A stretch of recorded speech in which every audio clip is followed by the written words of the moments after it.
ಮುಖ್ಯಮಂತ್ರಿಗಳು 17ನೇ ಬಾರಿಗೆ ದಾಖಲೆ ಬಜೆಟ್ ಮಂಡಿಸಕ್ಕೆ ತಯಾರಿ ಮಾಡ್ಕೊತಿದ್ದಾರೆ. ಗ್ಯಾರಂಟಿ ಬೇಕಾ ಬೇಡವಾ ಅನ್ನೋ ಪ್ರಶ್ನೆ, ಬೇಕಾ ಬೇಡವಾ ಅನ್ನೋ ಪ್ರಶ್ನೆ ಇಲ್ಲ ಅನ್ಸತ್ತೆ. ಬೇಕು, ಯಾವ ರೂಪ ಸ್ವರೂಪದಲ್ಲಿ ಬೇಕು ಪ್ರಶ್ನೆ ಇದ್ದಂಗಿದೆ. ಇದು ಕೆಲವರು ಪಕ್ಷದೊಳಗಡೆನಲ್ಲಿ ಇದ್ದವರು ಇಲ್ಲದವರಿಗೆಲ್ಲ ಗ್ಯಾರಂಟಿ ಯೋಜನೆಗಳು ಇಲ್ಲದವರಿಗೆ ಅಷ್ಟೇ ಕೊಡೋಣ ಹಾಗೆ ಅಂತ ಅಂದರೆ ನಿಯಮ ಹಾಕಬೇಕು ಅಂತ. ಇದನ್ನ ಅವತ್ತು ಹೇಳಿದಾಗ ಪ್ರಭೂತಿಗಳು this chief minister was not consulted. Guarantee ಮೇಲೆ ಫಿನಾನ್ಷಿಯಲ್ ಇಂಪ್ಯಾಕ್ಟನ್ನು ಯಾವನು ಲೆಕ್ಕ ಹಾಕಲಿಲ್ಲ. ಯಾವನೋ ಕಚಡ ಎಲ್ಲೋ ಕೂತ್ಕೊಂಡು ತೀರ್ಮಾನ ಮಾಡಿ ತಂದಿಟ್ಟ. ಡಿ ಕೆ ಶಿವಕುಮಾರ್ ಠೈ ಠೈ ಟೈ ಅಂತ ಬಾವುಟ ಆರಿಸಿ ಹೋದ್ರು ಮುಂದಕ್ಕೆ. ಚೀಫ್ ಮಿನಿಸ್ಟರ್ ಕಾಕಾಬಿಕ್ಕಿ ಯಾಕೆ ರಿಸೀವ್ ಮಾಡ್ಕೊಂಡ್ರು ಅಷ್ಟೇ, ಬೇರೆ ಗತಿ ಇರಲಿಲ್ಲ ಅವ್ರಿಗೆ. This chief minister had no knowledge of this. I will say it. He had no idea of the impact it will do.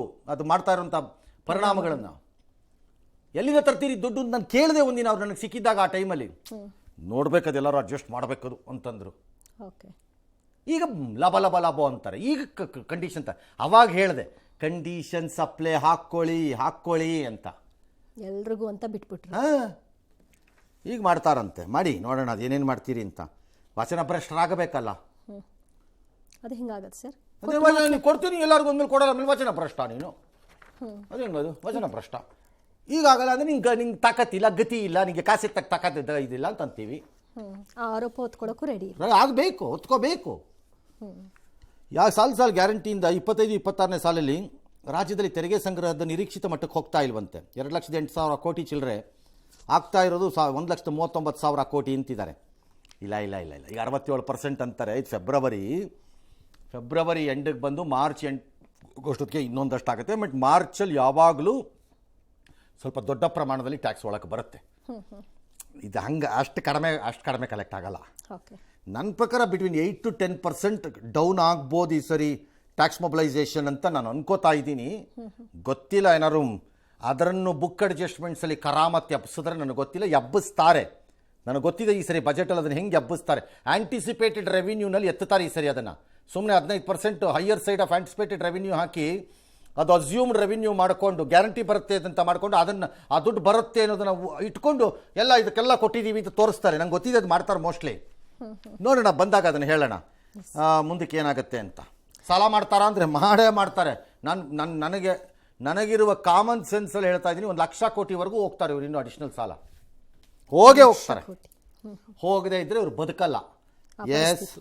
ಇನ್ನು ರಾಜ್ಯದಲ್ಲಿ ಏಪ್ರಿಲ್ನಿಂದ ಮತದಾರರ ಪಟ್ಟಿ ತೀವ್ರ ಪರಿಷ್ಕರಣೆಗೆ ತಯಾರಿ ನಡೆಸಲಾಗ್ತಾ ಇದೆ. ಕರ್ನಾಟಕ ಸೇರಿ ಮತ್ತಷ್ಟು ರಾಜ್ಯಗಳಲ್ಲಿ ಎಸ್ಐಆರ್ಗೆ ಆಯೋಗ ತಯಾರಿ ನಡೆಸಿದ್ದು, ರಾಜ್ಯದಲ್ಲಿ ಈಗಾಗಲೇ 63% ಮ್ಯಾಪಿಂಗ್ ಮುಗಿದಿದೆ. 2002ರಲ್ಲಿ ರಾಜ್ಯದಲ್ಲಿ ಎಸ್ಐಆರ್ ಆಗಿತ್ತು. ಈಗ ಅವಾಗ 3.5 ಚಿಲ್ಲರೆ ಕೋಟಿ ಇದ್ದಾರೆ ಮತದಾರರು ಅಂತಿದ್ದಾರೆ. ಎಲ್ಲ ಸರಿ. ಈ ಡಿ ಕೆ ಶಿವಕುಮಾರ್ ಬರೆದಿರೋ ಕಾಗದನ ರಾಜ್ಯ ಮುಖ್ಯ ಚುನಾವಣಾಧಿಕಾರಿ ಹಂಗಾರೀಗ ಗಂಭೀರವಾಗಿ ತಗೋಬೇಡಿ. ಯಾಕೆ ಸರ್? ಬಿಟ್ಬಿಡಿ, ಮಾಡಕ್ಕೆ ಹೋಗಬೇಡಿ.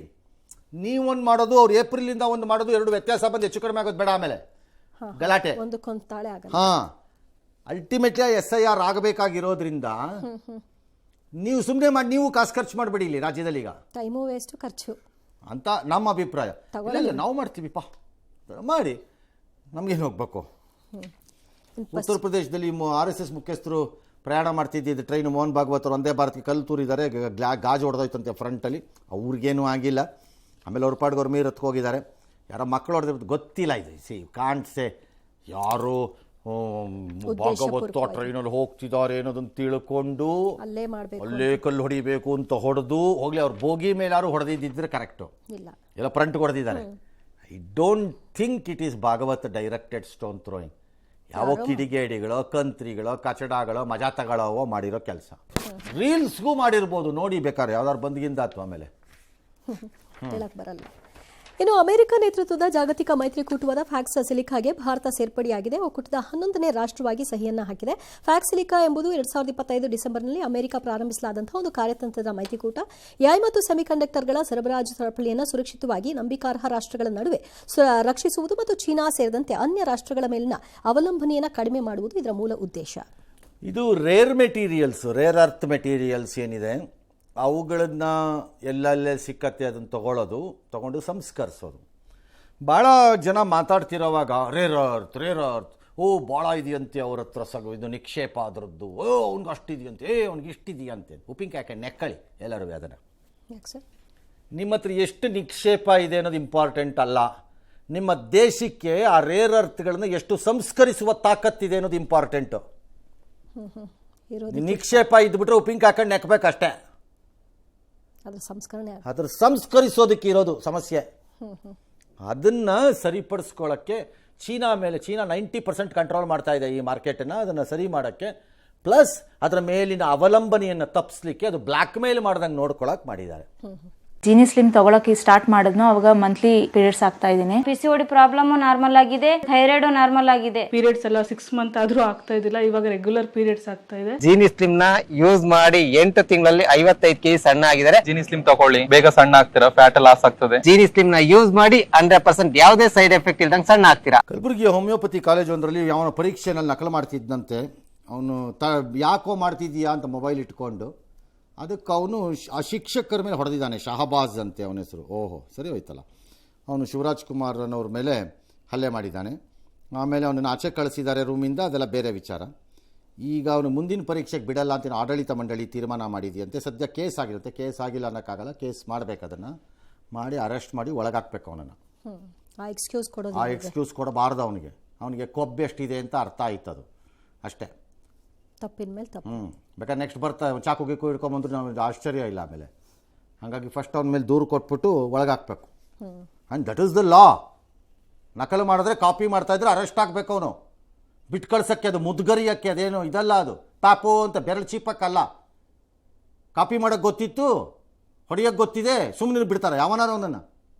ಎಸ್, ದೇವಸ್ಥಾನಗಳಲ್ಲಿ ರೀಲ್ಸ್ ಶೂಟಿಂಗ್ ಮಾಡೋರ ಹಾವಳಿ ತಪ್ಪಿಸೋ ಸಲುವಾಗಿ ಮುಜರಾಯಿ ಇಲಾಖೆ ಹೊಸ ಕ್ರಮಕ್ಕೆ ಮುಂದಾಗಿದೆ. ಚಿತ್ರೀಕರಣಕ್ಕೆ ಶುಲ್ಕ ಕಡ್ಡಾಯ ಮತ್ತು ಅನುಮತಿಯನ್ನು ಪಡ್ಕೊಳ್ಬೇಕಾಗತ್ತೆ.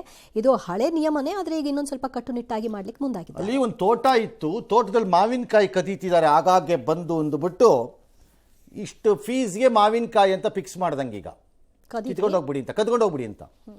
ಫಸ್ಟ್ ಆಫ್ ಆಲ್ ದೇವಸ್ಥಾನಗಳಲ್ಲಿ ರೀಲ್ಸು ಶೂಟಿಂಗು ಇದಕ್ಕೆಲ್ಲ ಕೊಡಲೇಬಿಡಿ ಪರ್ಮಿಷನು, ಕಿತ್ತಾಕಿ. ಈಗ ಮಸೀದಿ ಮತ್ತು ಚರ್ಚಲ್ಲಿ ಕೊಡ್ತೀರಾ ಸರ್ಕಾರದವ್ರು? ನಿಮ್ಗೇನು ಅಧಿಕಾರ ಇದೆ? ಆ ಮುಜರಾಯಿ ಇಲಾಖೆನ ಕಿತ್ತು ಬಿಸಾಕೋದು ಬಿಟ್ಬಿಟ್ಟು ಯಾಕೆ ಇಟ್ಕೊಂಡಿದ್ದೀರಿ ಇನ್ನೂ ಆ ಇಲಾಖೆನ? ಆ ಬಸವರಾಜ ಬೊಮ್ಮಾಯಿ ಇದ್ದಾಗ ಬಡ್ಕಂಡ್ವಿ, ಕಿತ್ತಾಕಪ್ಪ ಅಂತ. ಹಂಗೇ ಹೋಗ್ಬಿಟ್ರು ಪಾರ್ಟಿ ಮನೆಗೆ. ಏನಕ್ಕೆ? Why the state should control only ಟೆಂಪಲ್ಸ್ನ? Why not the masjids and ಇದಕ್ಕೆ ಉತ್ತರ ಕೊಡಲ್ಲ ಯಾರುವೆ. ಜೊತೆಗೆ ಇದಕ್ಕೆ ಫೀಸ್ ಬೇರೆ ಕಟ್ಟಿಸ್ತೀರಂತೆ. ಬರ್ರಿ, ನಾಳೆ ಗರ್ಭಗುಡಿ ಒಳಗೆ ಹೋಗ್ತಾನೆ ಅವನು. ಇನ್ನೊಂದು ಪೂಜೆ ಮಾಡ್ತಾರೆ, ನಾನೇ ಪೂಜೆ ಮಾಡ್ತೀನಿ ಅಂತ ಅಲ್ಲೇ ಹಿಂಗೆ ಪೂಜೆ ಮಾಡ್ಕೊಂಡು ತಬ್ಬಿಡ್ಕೊಂಡು ವಿಗ್ರಹ ಬೇಕಾದ್ರೆ ಒಂದು ರೀಲ್ ಮಾಡ್ತಾರೆ. ಫೀಸ್ ಕಟ್ಟಿದ್ದೀವಿ ರೇ ಅಂತಾರೆ. ಮತ್ತು ಯಾರಿಗೆ ಪರ್ಮಿಷನ್ ಕೊಡ್ತೀರಿ? ಯಾರು ಫೀಸ್ ಕಟ್ಟಿದ್ರು ಕೊಡ್ತೀರಾ? ಅನ್ಯ ಧರ್ಮೀಯರಿಗಾಗತ್ತಾ? ನಾಳೆ ಅದೊಂದು ಗಲಾಟೆ ಸ್ಟಾರ್ಟ್ ಮಾಡಿಸ್ತೀರಾ?